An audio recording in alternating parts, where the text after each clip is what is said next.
July 2021, Colour Palette 4, Landscapes. Back in 2018, I started my own art challenge which revolved around using limited colour palettes. I did this because I really wanted to get better at using colours. The challenge takes place during July, and because it's all about hue or colour, I dubbed it Huely. So for the month of July, I create images using a maximum of 5 colours plus black and white if needed. Sometimes I use transparencies and layer styles in order to blend the colours or create colour variations. For July 2001, I created 11 colour palettes, all used for 3 consecutive days. I set myself a topic for each colour palette as it made it easier for me to know what to paint. For this 4th colour palette, the topic was landscapes. At first glance, it looks like this image is set in winter, but that's not the case. These are the white sand dunes of White Sands National Park, located in New Mexico. The sand is white as it's made up of gypsum crystals, and of course, this unusual sand colour also gave the national park its name. The area has been protected as a national monument since 1933, but was redesignated as a national park in 2019.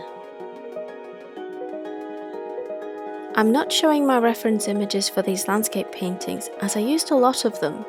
For instance, in this painting, I took the liberty of composing it from multiple reference images, so that it might not be a photo that looks just like this. This is one of the really fun things about illustration and design, is that you can pick and choose what elements you would like to use in your imagery, but you can still make it seem believable. Horsetail Fall is a seasonal waterfall on the east side of El Capitan, which is located in Yosemite National Park in California. The waterfall usually flows during winter and early spring, but in February something amazing happens.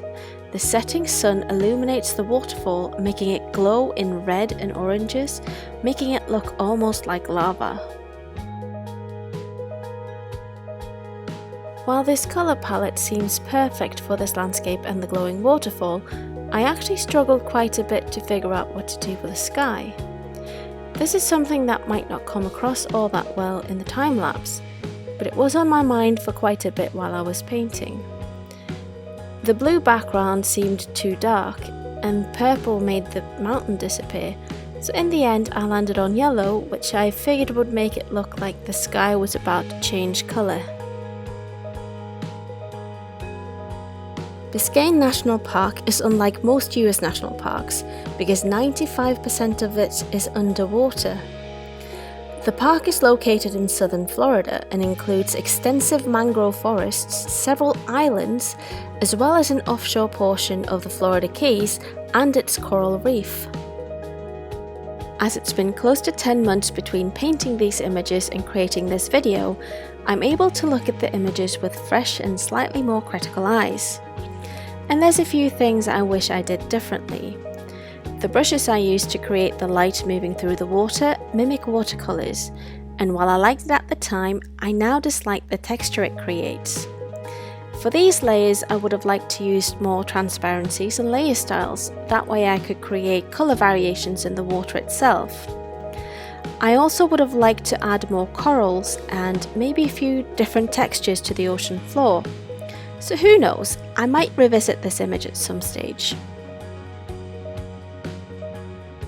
Thank you so much for watching. More process videos like this are up on my YouTube channel, and check out my social media accounts for more of my work.